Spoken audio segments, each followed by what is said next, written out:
Hi, I'm Michael Murphy, the president of VirtuIT Systems. We're seeing an increasing trend in cybersecurity threats in the information age. Unfortunately, we're also seeing a lack of skill set available to mitigate these threats.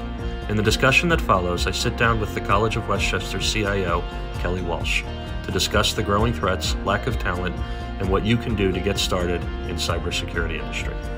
We are sitting in the conference center for VirtuIT's data center here in Orangeburg, New York, and I'm sitting with Michael Murphy, the CEO of VirtuIT. How are you, Kelly? Good. How are you doing today? I'm doing great. Thank you for asking. Michael and I want to talk about cybersecurity and the skills shortage. There is just a tremendous skills shortage forecast, and myself working in higher ed, I'm very concerned with what can we do, how can we partner with business to address that. So, speaking to the shortage, first of all, we've got this explosion of devices and phones, 4 billion phones. I read a forecast the other day that there'll be 40 billion IoT, Internet of Things devices, right, connected to the network or the internet at the end of next year, they're saying.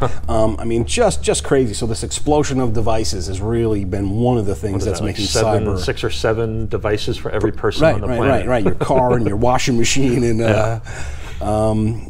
so there's just. Naturally, that's led to a growth in cybercrime, right? It's been out there, but this is just another easier way to get on the network. I'm sure you've got stats like that you could reel off. Absolutely, yeah. I think the amount of devices are growing 12% year over year, consistently, and they don't ever see that. Decreasing, right? But I think one of the curves all seem to be exponential, right? And then the amount of data that goes behind it, right? So at VirtuIT Systems, our motto is we protect your most important asset, right? We believe the data is the most important asset. So these devices are another way into businesses' data, right? Because it doesn't really matter if you're a 5-person company or a 5,000-person company. You can live without a few employees every once in a while, right? You can live without customers come and go, but you lose access to your data, you're done. That's it.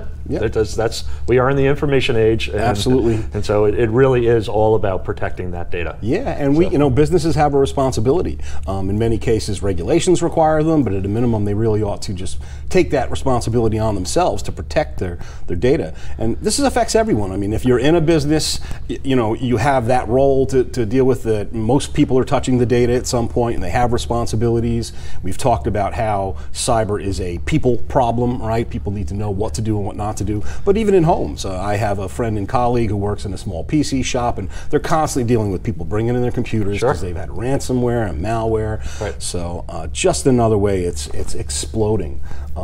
Being in higher ed is quite a target.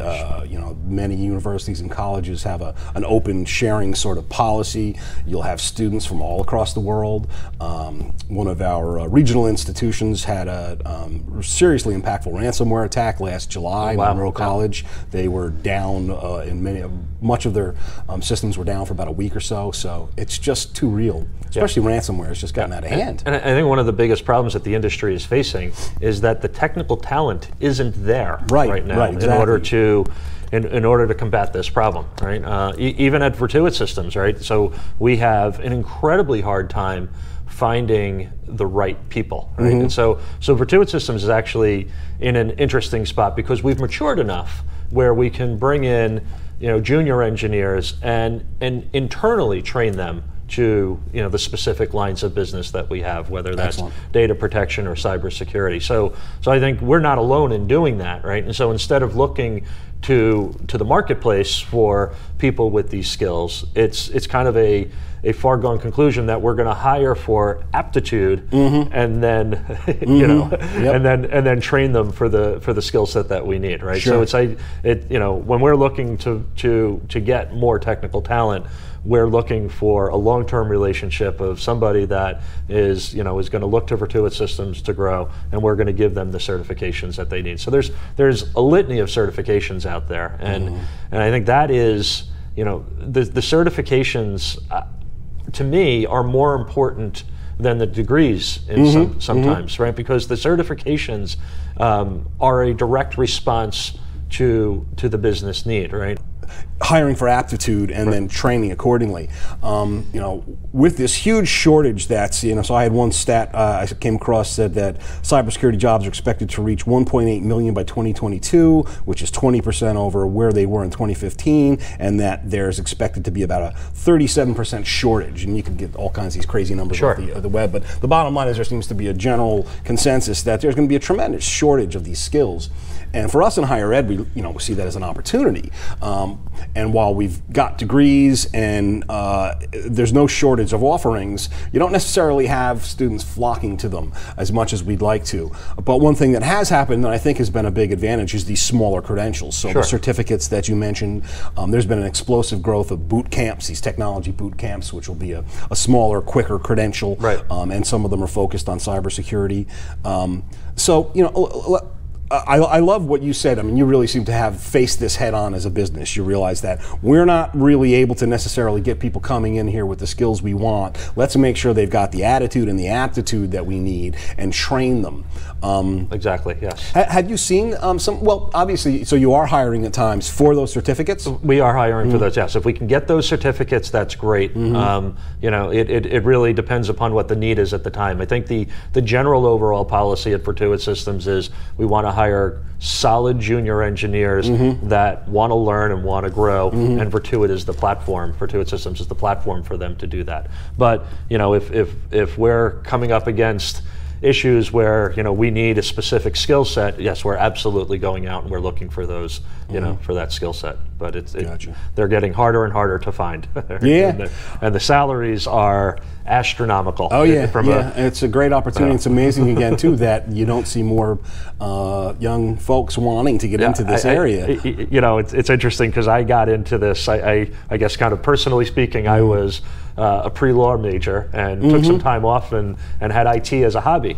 But then realized, hey, if I went out and I got one of these certifications, right, MCSE at the time, I could make a lot of money. And I went out and I did just that. And I went to my boss at the time and said, okay, I'm worth this now. Yeah, and, that's great. And he said, yeah, that's great. Not here, you're not.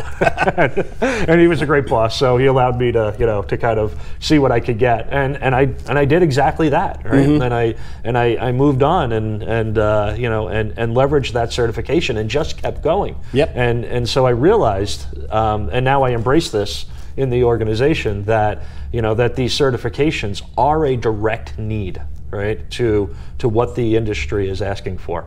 And it's funny because IT specifically, if you have this certain type of individual who's curious, they can learn a lot on their own. But what the certifications do is they fill the holes. Right? And so when I'm interviewing, I'm specifically asking about those hole-filling questions, right?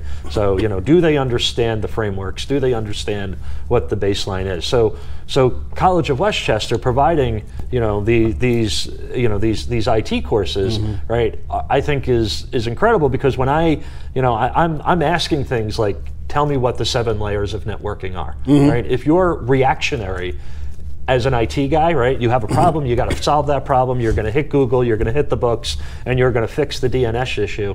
You're not going to take the time to learn what the 7 layers of networking are, right? If you're going through this formal training, right, and getting these certifications and getting this training, then you're going to understand that, right? So as a business owner and as an interviewer, I'm going to be looking for that type of knowledge, skill set, that depth. So, I do find, our networking program, for example, those grads have the best placement rate and the best salaries. Again, there's so much opportunity, yet I think a lot of young students kind of are scared by the how sophisticated, how knowledgeable they have to be, how much work it is, how hard it is. And I don't think it's necessarily that way. You get in and you start learning and you build on it. Any thoughts about that? How we can alleviate that sort of sense of fear and encourage students to get in. I mean, you were talking about starting with some small piece. Yeah. So I it's funny. My wife always tells me that I discredit what I know, right? And so the fear isn't there. And so I think you and I being up in years tend to forget the intimidation, and it is probably much more intimidating now. But yeah, there is a lot that can be done, right? I've heard of other organizations making games out of it, right? Doing cybersecurity boot camps, doing having hackathons, right? Or or basically putting together challenges or projects where here's this fictitious organization. Let's see who can get in there, or let's see how we can stop people getting in there, right? So giving them real world examples of what the day-to-day looks like, right? I think it alleviates a lot of that fear, right? And the other thing is that there is a ton of opportunity in IT, right? From being junior, right, to many different flavors of being senior. Sure. Yep. And so the awareness, the realization that it's an evolution. Yep. That you don't have to be an expert. Too, right. So you can go in different directions. Right. You don't have to be an expert about everything day one. Right.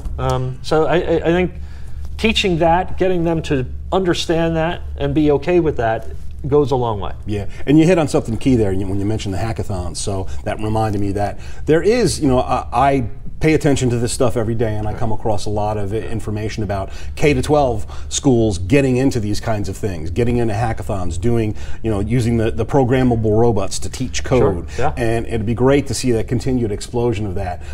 In fact, there was an article the other day that in New York State, at the Regents level, they've enhanced, I forget the specifics, but enhanced the expectations around computer systems training. So I think that whole thing of getting started young, getting more comfortable. Cybersecurity in education and in higher education is here to stay. I think it's going to become more and more part of the curriculum, and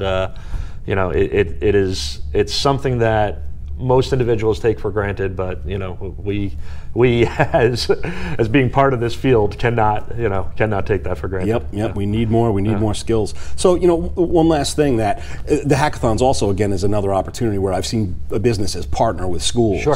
So any thoughts about other ways that schools, higher education, K-12 can partner with business to help to move this forward? Yeah, I mean the typical intern programs are always helpful. Absolutely, internships. Yeah. I think those are the ones that come to mind right now. The programs, the boot camps, and the intern programs are always helpful. Well, hopefully we see a continued growth in that area. Yeah. I know there's been discussion under the recent administration about combining the Department of Labor and the Department of Education, which is one of those things that maybe that could help to facilitate these kinds of things, but who knows what will come of it. But well, it's been great talking with you about this stuff, and we wish you all the best, and thanks for your time. Thank you. And appreciate it. Hopefully we see more people digging into cyber and getting smarter about it.